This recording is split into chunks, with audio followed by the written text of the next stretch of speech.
Hey, I'm Dr. Ruth Roberts, the original holistic pet health coach, and I am super excited because today Chanel Duval is with me. For those of you that do not know her, she is working with Glacier Peaks Company, one of my favorite companies of all time. We use their test quite a bit to help figure out food sensitivities and their supplements as well to help support pets holistically. But for those of you that do not know Chanel, she grew up in small towns in Montana, surrounded by a variety of family pets. And at an early age, she developed a profound love and respect for nature and animals. She earned an Associate of Applied Science degree in business management, followed by a double bachelor's in kinesiology and fitness and sports management, and then embarked on a career dedicated to promoting health and wellness through physical fitness, and eventually founding her own successful business as an NSCA certified strength and conditioning specialist. So how did she pivot into pets? Well, Chanel is the daughter of Deb Gwynn, the founder and owner of Glacier Peak Holistics. And when a position opened up at Glacier Peak, Chanel decided to transition into the field of animal and pet wellness. And she now serves as the product specialist and scan technician at Glacier Peak Holistics, where she's able to pursue her passion for helping animals achieve optimal health and well-being. So welcome. Glad to see you on board. Thank you. And yeah, I mean, that's an amazing pivot from health and wellness on the human side to the pet side. How was that transition for you? Oh, it's actually pretty easy. In the beginning after college, I actually started working with horses and learned how to do a lot of different stuff with that. So it was horses to people to now dogs, cats, all that stuff. So it's been pretty enjoyable. It's nice to be able to help a lot of different animals and people. That's great. And Bettina, good to see you. She has been a longtime follower, and so awesome to see you. So one of the main thing we're talking about today is the test. And I think there's a lot of confusion about what it is, what it does, what it doesn't do. So what the test does is look for intolerances and or sensitivities to particular foods, environmental issues. Can you talk a little bit about what the difference is between that and a true allergy? So a true allergy is going to be something that your veterinarian is going to take a blood sample for, and they're going to look for actual histamine triggers. And so what we do is we're just looking at the energetic side of it to see what the pet is sensitive to right now. They may actually have some histamine triggers and some immune triggers to it, but it could be something that is overcome. With a true allergy, you're not going to overcome it. It's going to be with them for their entire life. And the allergy part is actually more rare in pets. They're not going to have as many, and they're not going to be as prevalent as they are in humans. But the sensitivities, if the animal is given too much of something for too long without a rotation in their proteins or anything like that, that's when they're going to start getting sensitive to it. And it's going to cause their immune system to start throwing up reactions. So what we try to do is give people the information that they need to be able to say, okay, right now they're really sensitive to, say, beef. And I've been giving them beef for the last year. So now I need to go and switch it up, and let's switch the protein and move stuff around. And then all of a sudden, within a couple months, their symptoms start to decrease. So generally our symptoms that we're dealing with are itchy, hot spots, licking, biting paws, that kind of issues. So we're trying to help relieve a lot of the different concerns that people have with their pets and what's going on with them. Right on. And I think that's a really important distinction, because when we're talking about intolerances and sensitivities, often it's relating back to the fact that the gut isn't working well and it's not sealed, if you will, and is truly leaky.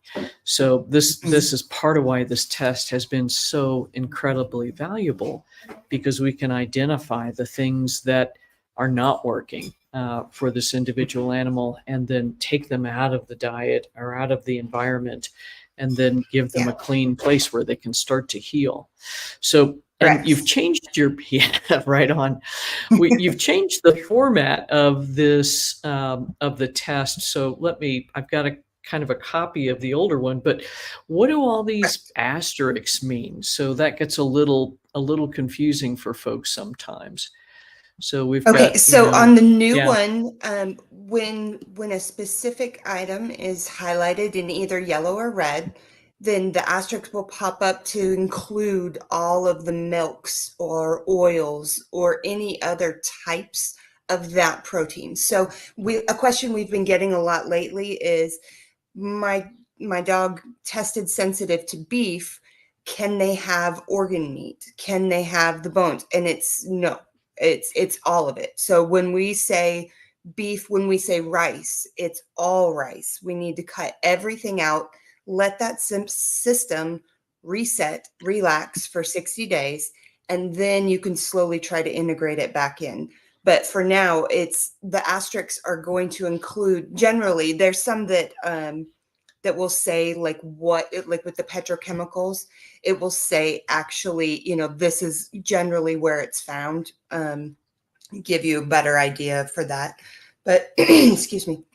But generally it's going to mean that it includes everything. Like with peanuts, it's going to include the actual peanuts, it's going to include in peanut butter, anything that is going to include that type of product, basically.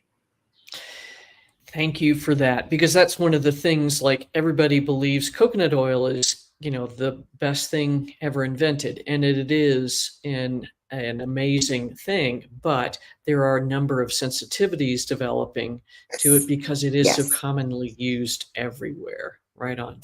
Yes, and that is one that we definitely have the asterisks on, and we get a lot of questions on, because it's coconut, it's the coconut flakes, it's the fruit, it's the milk, and it's the oil. So it's including everything. And it's important to make sure that people are actually restricting the entire product and not just one section of it. Right on, because if your goal is to pull it out so the immune system will stop reacting to it, if you haven't done it completely, then you're kind of banging your head against the wall on that one. Yeah. Right. Yeah. And I think Audrey's asking one of her coaches, if animals have a true allergy, will it show up as a red sensitivity? For ours, we're not checking for true sensitivities. That's going to be through your veterinarian and through a blood analysis. They're going to check for the IgGs or IgMs. I'm not exactly sure. But for ours, it's just sensitivities, and that's what we're looking for. Right on. So, and that's so an allergy may not show up, but I've seen some of these actually show up as sensitivities, and then when we try to reintroduce it, the pet's like, this is still not working. Yeah. And that may be the case on some items. They just may never be able to have it, and it may be it's an allergy, but we can't know that for sure on our side. Right on. And that's kind of another really important point. We use this test as a roadmap. And it is not, and none of them, frankly, not the NutriScan tests, not the blood tests, none of them are 100% accurate. So there can be both, in laboratory testing, we would say false positives and false negatives, meaning there can be something highlighted in red that your pet may not react to. And likewise, there can be something that is not highlighted that your pet may react to. So I think that's really important to bear in mind too. Your dog is going to always tell you the truth about how things are going with that particular food. Yes, go and really listen to your pet, because they're going to give you the feedback. And it may be the point where, we've had this question recently as well, where people are like, well, I know that when I give them, say, milk, that something's happening, but it didn't show up on the test. Well, it could be that that's rising and it's not meeting our parameters yet to mark it, but it could be that that sensitivity is developing. And if you're seeing something like that, definitely listen to your pet because they're going to tell you the truth. Amen. Amen. Yeah. So it's great. And Rachel, you just got your samples delivered to you, or your test kits, or the samples were delivered to the lab this week. So that'll be interesting to see how those results come out, which is cool. Yes.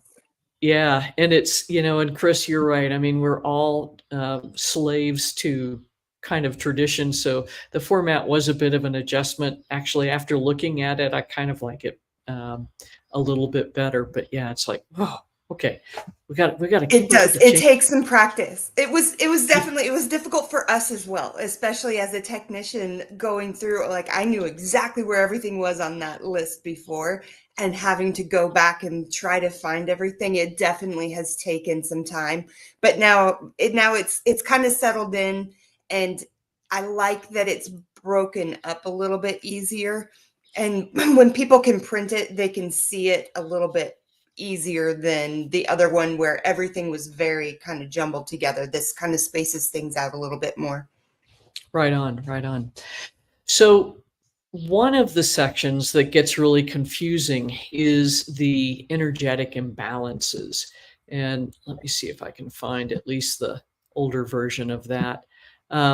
So can you talk a little bit about what that is, what that means, and how a pet parent or one of our coaches could use that? So So this is the that old is version again.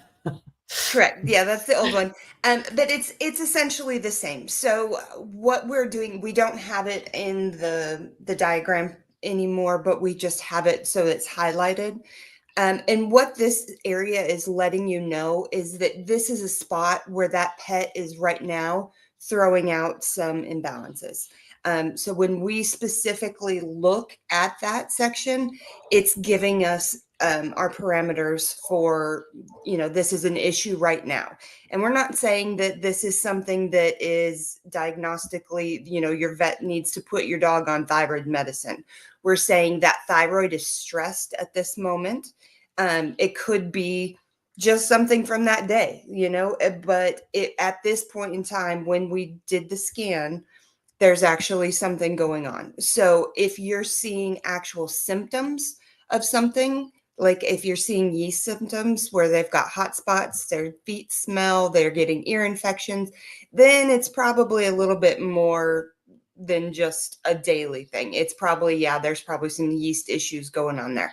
So this helps us know, like if there's chlorine, if you're in an area where there's chlorine in the water, and that dog is picking up too much chlorine and now they're starting to have reactions to it and becoming sensitive to it.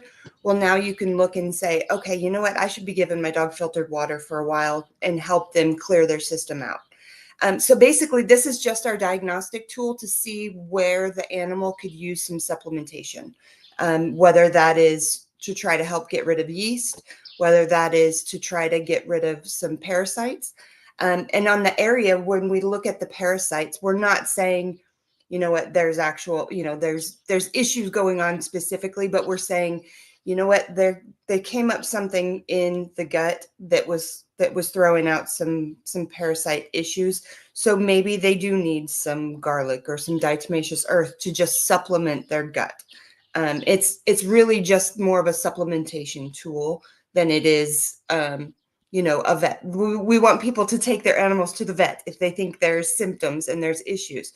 But this is giving them more of a guideline of, hey, you know what? Maybe they could benefit from some inflammation if they've got some inflammation going on, and I've noticed them limping a little bit. It's just diagnostic. Right on. And it's been interesting too. And when I was doing consultations and I would ask pet parents about stuff, especially the emotional component, they're like, Yeah. oh yeah. And then, this whole other story would come out. So it Yes. is really super useful to just kind of question through and see, hey, what else is going on with this guy? So that's Right. cool.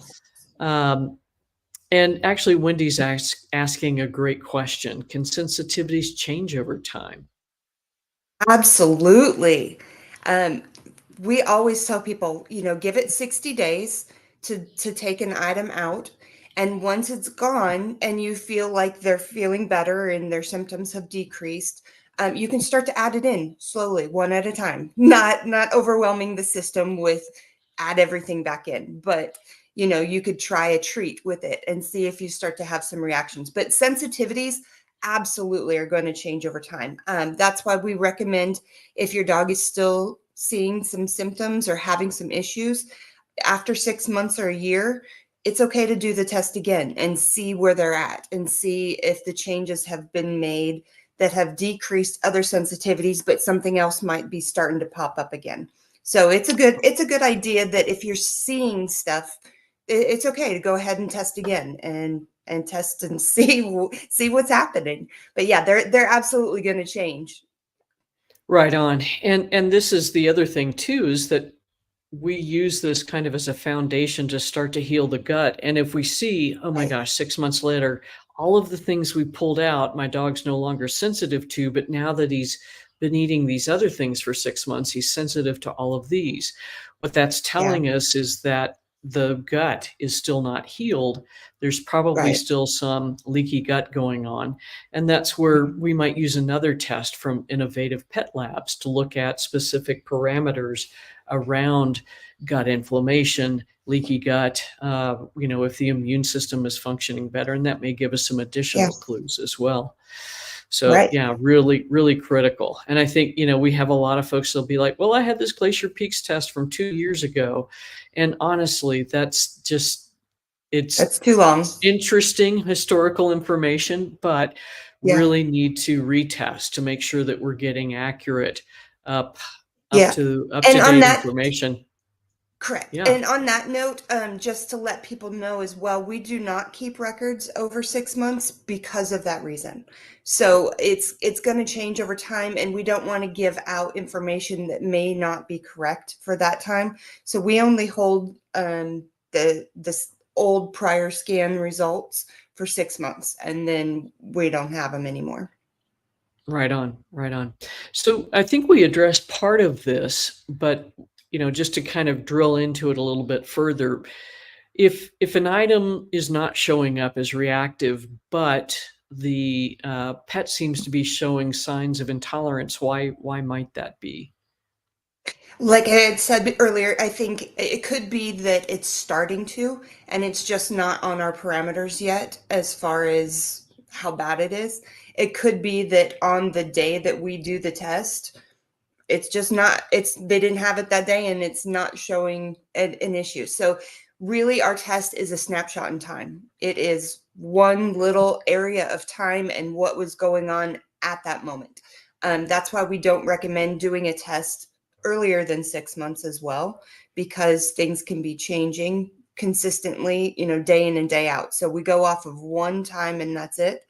But those sensitivities, like I said, they could be definitely building. They could be something that, it's just not showing as it's a sensitivity on our side, but read your pet. They're going to tell you the truth. If they can't have it, they're going to say, nope, I cannot have this. These are the symptoms I'm going to have from it: vomiting, diarrhea, hot spots, itchy, you name it. But listen to your pet, because they know what's going on. Right on. They're going to show you. Yeah. One of it's like, oh yeah. You mean we don't just treat the piece of paper? That's the difficulty, right? Because that's kind of where veterinary medicine has gone. We're treating the piece of paper instead of looking at that dog or cat in front of us. And, Right. And right? they And can't so talk to us and tell us. So they're giving us information. You just have to know how to read it. amen to that. So the cool thing about this test is that it is really easy to do for a pet parent because it's a saliva sample, hair sample. Sometimes folks will get a little freaked out because you're putting both in the same bag. So is there a problem in terms of cross contamination, and why use the two different samples? So we want to have the best snapshot of that pet. And so in order for the machine to find them, we want to have the best energy from them. So that's why we ask for the fur, because that's going to have more of the historical reference, and the saliva is going to be the current. But we're not taking a DNA sample. We're not going through and, testing the actual saliva. We're working off of energy, which is completely different, and it's way above my head. The quantum physics is just extremely difficult to wrap my mind around. So I'm not even going to try to explain it, but we're working off of energy. So it doesn't matter if they're in the same bag. It's actually better because it's putting that animal into one spot. And then we can focus the machine on that one spot for that one animal. So there's no need to be freaked out about it. It's perfect exactly the way it is. That's real key. It's this is just not something you can mess up, which is amazing. Yeah. Well, we Definitely don't not want, this. we do, Mhm. yeah, we do Please. have people ask if they can just take, hair that has fallen off and is on the carpet or on their clothes. No, it does need to come directly from the animal. We don't want any contamination from other energies that may be on your, clothing, or, we don't want shedding fur that's off of that. So definitely we want a fresh piece, whether it's cut off in a little chunk or you comb it out with a clean comb. Don't use a brush that's been messed up with other people or with other animals' fur on it. I like to brush my cats and dogs with all the same brush, so I couldn't use that. Right, exactly. You But have no idea who you're actually looking at. exactly. So we like to have it be fresh, make sure that it's right off of the animal, and that gives us our best sample. Right on. Now, we think about this being primarily for dogs, but is this something we could use for cats as well? Absolutely. And cats are so tricky because they're not going to give the same symptoms as dogs. So this is actually a wonderful way to get a little bit more knowledge about your cats. Mine is sleeping at my feet right now. I can't go in a room without them being here. Um, but it's going to let you know why they're vomiting, why they have loose stools, why they can't go to the bathroom. Um, Once I got my cats done, they both are on daily defense now, and stools have gotten perfect. I'm not getting that excess running to the restroom all the time. My female cat was very overweight when I got her, and she is slimmed down. She looks perfect now. Their fur is perfect now. So it gives you an idea of why they're acting the way that they're acting, because cats are so tricky and they are not going to give you the same signals as dogs. That is for sure. And they're so good at hiding issues until they just cannot anymore. So, Exactly. And then it explodes. yeah, and then it's really bad. So, I mean, this is Yeah, one of the tools we can use for cat parents that are like, she's just not right, but I can't put my finger on it. This can be really exactly. helpful. Yeah. Exactly. And cats are having a lot of issues with leaky gut as well. And people are like, well, I give my cat milk or I do this or that. And then it comes back, oh my gosh, the milk is causing all sorts of problems. So it really gives you some good feedback of feeding your cat the best nutrition as well. Right on. Now, what about puppies and kittens? Because unfortunately, we're seeing puppies that just have diarrhea from day one and go on and on and on. Right. So what we usually recommend is wait until 6 months. And that's because we're using energy. So when a puppy is born, they're actually bringing in energy from their mother and from the litter, from being with them for the first few months of life. So once they get separated out for a while, they've been on their own, they're in their new environment, and they're getting fed different foods. That's when we can get a clearer image of their energies. We can, when we have had some that they're like at 4 months, they're going, we've got to do something. There's something definitely wrong with this puppy. They're sick. They're really sick. And we do say, okay, we will test it, but we put that asterisk up there of this may not be fully what is going on with the puppy. It'll throw out all the information about the puppy, but there may be some excess that might be from mom. because they're just not going to get rid of all of mom's energy and the litter mate's energy right off the bat. So they are able to do it. It's just maybe not as accurate as if they wait until 6 months to do it. Right on. And I get it. I mean, their immune system hasn't fully developed at that point, and they are little Yeah. energetic sponges. Cool. Yes, Now, they are. Mine just had a now, 1-year birthday. yeah. Oh, congratulations. And what Yes, kind of pup? their birthday was last week. I have 2 Rhodesian Ridgebacks, so I have Now that's a 100-pound lot of babies. dog. Cool.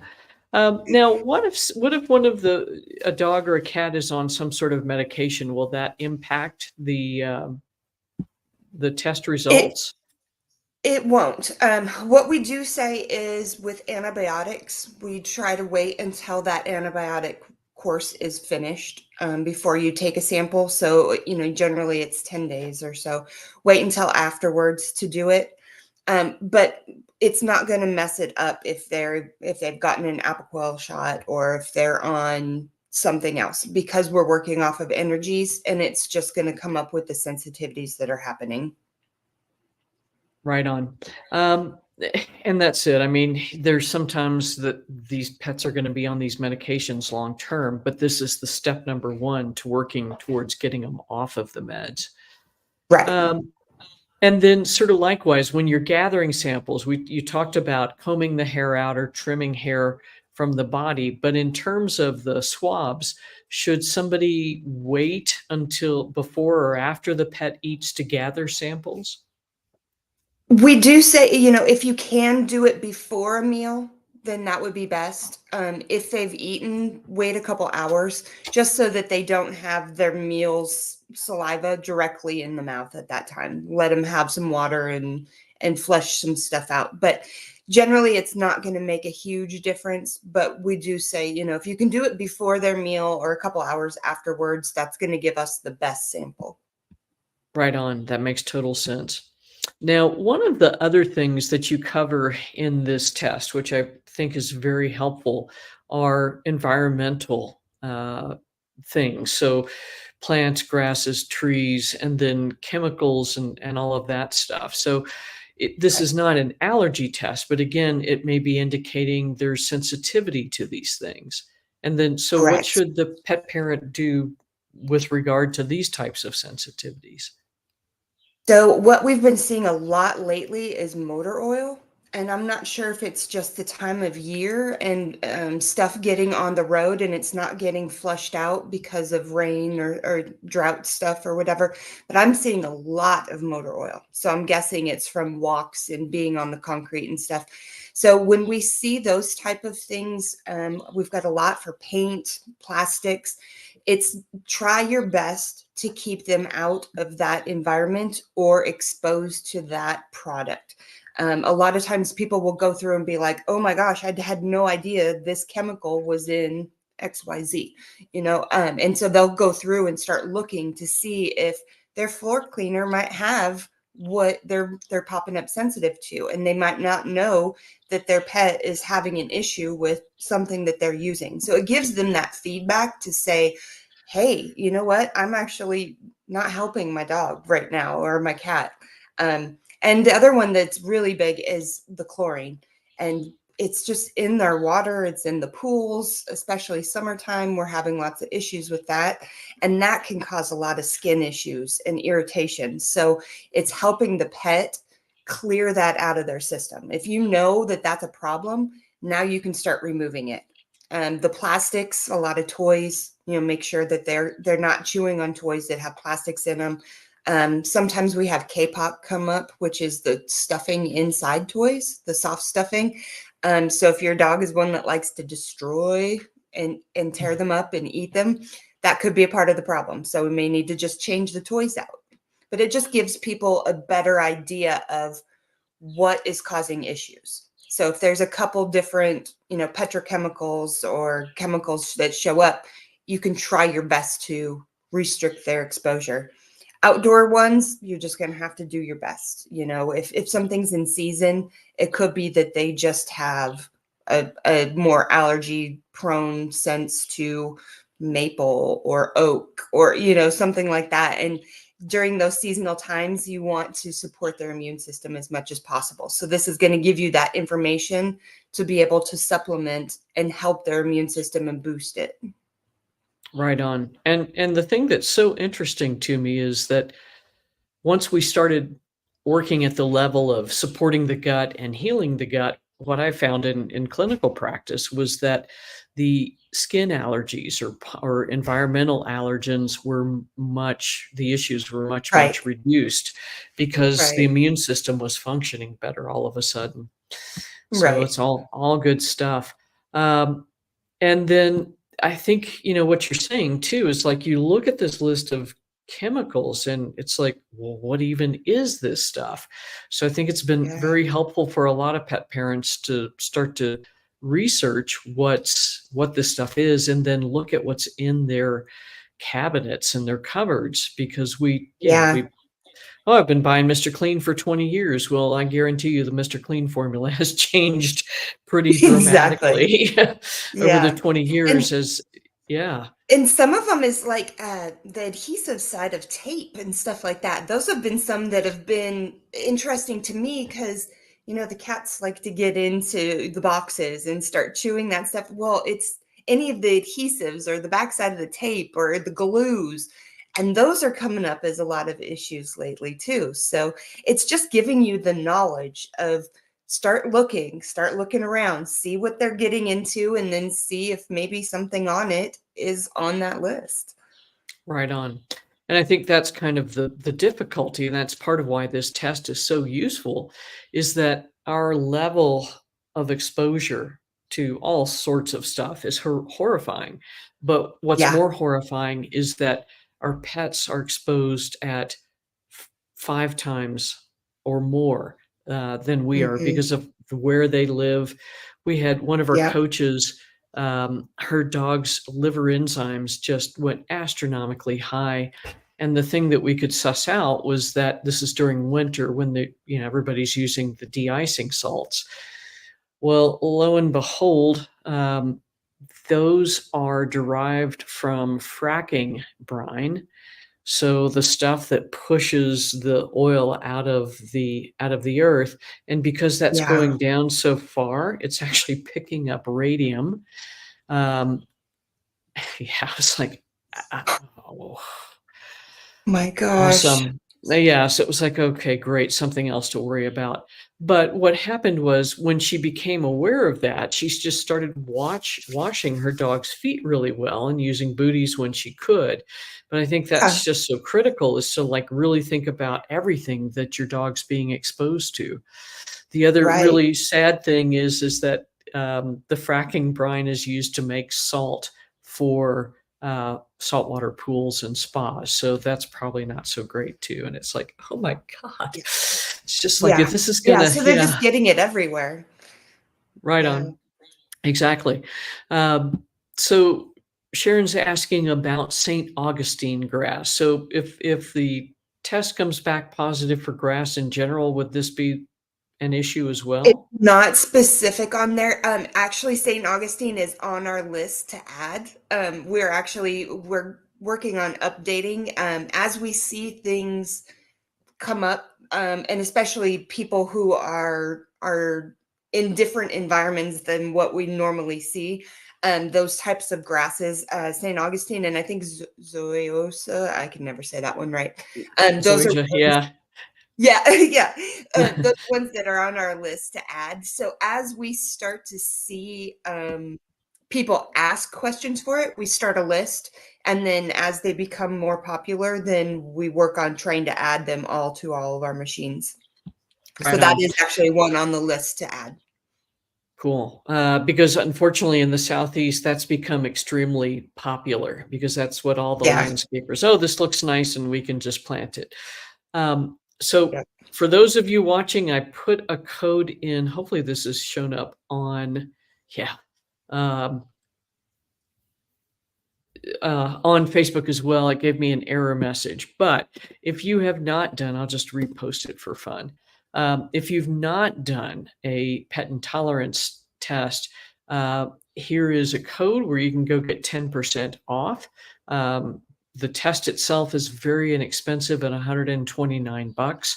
You get a boatload of information. I think it's just super, super valuable if your dog or cat has got any health issues. Now, for those folks that don't live in the US, I know that you have a way for them to be able to send results in. So can you talk about that a little bit? Yes, so we definitely work with Canada. We actually have a few suppliers up there where you can purchase up there, or you can purchase off of our website and do it. We get some from Canada, or France, England, and Singapore is our most common countries. We also have Australia. We have a veterinarian that we work with down there, and I think one of your coaches is actually in Australia and is going to start using too. So Awesome. that's exciting. That's right, Jen. Yeah. Also, yeah, so you can send your samples in, and they actually, I'm in charge of international, so they come directly to me, and then I will get them processed. What we ask is put on there on your description when you send it in, just say hair and saliva, dog. Make sure that you put dog or cat, because right now the customs are really watching for poultry and any livestock because of the H5N5 viruses and stuff. So they're really, really watching out for that. So just put exempt dog, and then make sure you put a good description on there. And Cool. then we haven't had generally any problems. Sometimes they'll hold it and they'll look at it and they'll want more information. We do have a little sheet in there so that you can sign off and say, this is my vet. They have been vaccinated, and then that also helps push it through customs. So customs knows they've been vaccinated, they're healthy, they're not, somebody's that's been exposed to coyotes or, foxes or something like that. So Right on. we do lots of international stuff. Cool. And actually, Ellie is asking if you have worked with folks down in Colombia or anywhere in Latin America. I do not think, I think in the past we had some come from Brazil, but I'm not positive that we actually do that anymore. It's mainly if customs will allow it from that country. So that's where we run into problems. With Europe and the EU, it becomes a problem with paying for the customs to come in and the duty fees, and then paying for them to come back out again. So that it just becomes financially a burden. But South American countries, I'm not sure what the policy is with customs, but I think they're a little bit more strict right now. Right on. And we do have a coach that has just completed her certification in El Salvador. And I know we've been working to try and get some products down there with her so she can make this a little easier. So at least Ellie, if we can work this out, then we'll at least be outside of the US and have one hurdle down. Yeah. It's like, wow. So one of the other things too, so if any, and I think there's a lot of folks on here that are either in the coaching program or are already certified holistic pet health coaches.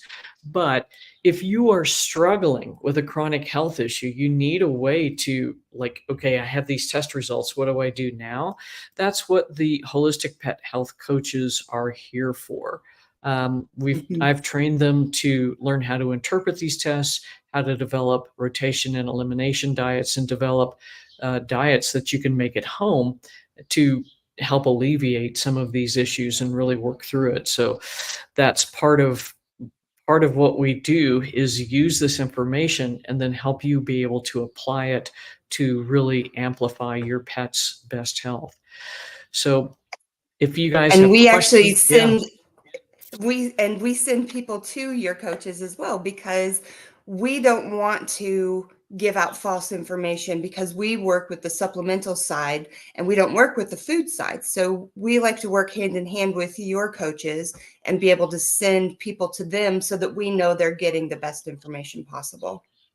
Right on. And that's the thing, is that when companies collaborate together, then the pets do better. Because Exactly. your Infilpotion, your Herbaprin, several of the other supplements, they're just top quality. Deb's really I mean, her life work has been just remarkable in what she's been able to do. And it's wonderful that you're able to kind of keep carrying on with that too. Yeah. So yeah. So guys, if you've got questions, drop them in. I've got a couple of other ones I'll ask Chanel, and then if we've got nothing else from y'all, we'll jump off. But in terms of all of the remedies that I mean, you have a tremendous portfolio of supplements available. And what do you feel are some of the sort of the top-notch things that people should consider if they're Yeah. dealing with specific health And issues? And that actually brings up a different question that I wanted to answer. A lot of people say, at the end of our results, all of the products were marked with a check mark, and I don't want to get all of the products for my pet. And what we need to clarify this on our new test, it's not as clear, but those are the products that we're saying are okay to give your pet. We've tested for the ingredients that are in them, and they've come up okay to test. So if it's something that, your dog does have some pain or inflammation, then Herbaprin and Inflapotion would be a good choice. But if they've got something, one of the ingredients that have come up, it'll actually come up with a red X through the test result or through the product. So that way, that product is not the best for them. And then Right. at the end of it, they also can go, when they get their results, there's a link to fill out a custom product pick, and they can go through and fill out information of what's going on with their pet. And then I actually go through, I look at the food that they're giving, the symptoms that they have, and I go through their test results. And then I give them the option of a few different products that are more in tune with what I'm seeing, the symptoms that they've given, and the results that they've had. But my biggest one that I just love, I've got all of my animals are on it, my cats, my dogs, everybody, is Daily Defense, because it's giving that extra boost of nutrition that all the pets need. It doesn't matter what you're feeding. You may have a little slip up of, B vitamins, D vitamins, omegas, E's, whatever it is. And this just kind of gives you that little bit of a buffer so that you're getting everything that they possibly need. And you're also getting some diatomaceous earth and some garlic. So you're getting a little bit of detox with it. A lot of animals that have had some diarrhea issues, vomiting issues, just adding Daily Defense has really helped. It just gives them that little bit of detox that they need, but it also is going to boost their immune system. It gives some good bee pollen so they get some energy. It's my definite overall top of the line pick. I've got everybody on it. So good for what ails you, so to speak. Yeah. Yeah, right on. And Luz, each coach charges differently, and so often they do package prices, and so that's where you may be able to there would be some sort of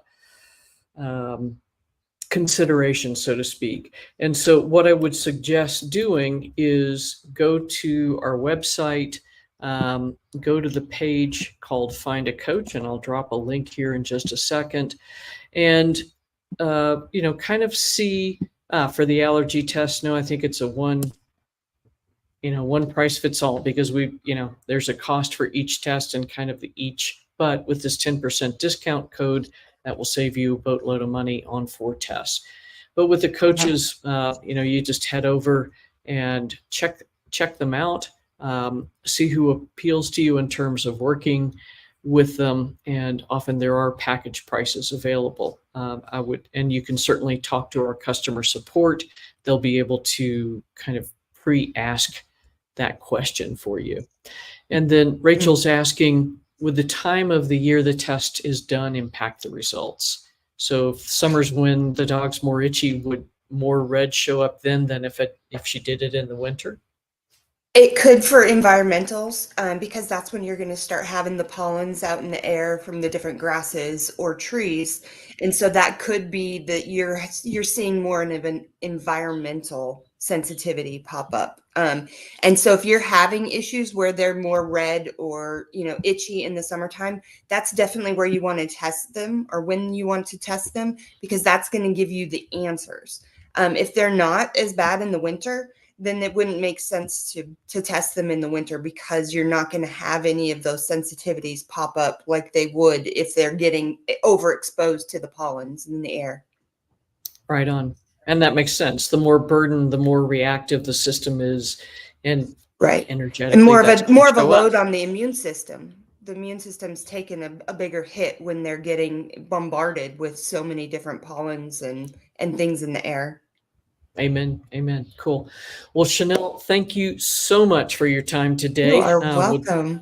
love to have you back, and we'll talk a little bit more about some other solutions that you all offer in the future. And for all of you that came, thank you so much for showing up. Glad this was useful information to you.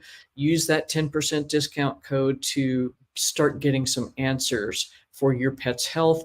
The other thing too is, if you are ready to start talking to a coach, there is a 10% discount code I'm going to drop in for you in just a moment, where you book a consult with the coach and then add in that code. It'll take 10% right off the bill. And Luz, yes, this will replay. It'll be living on Facebook and YouTube, so be watching for that. So again, Chanel, thank you so much for joining today, and we look forward to speaking in the future. Thank you so much for having me. I like explaining all of this stuff for you guys. That's awesome.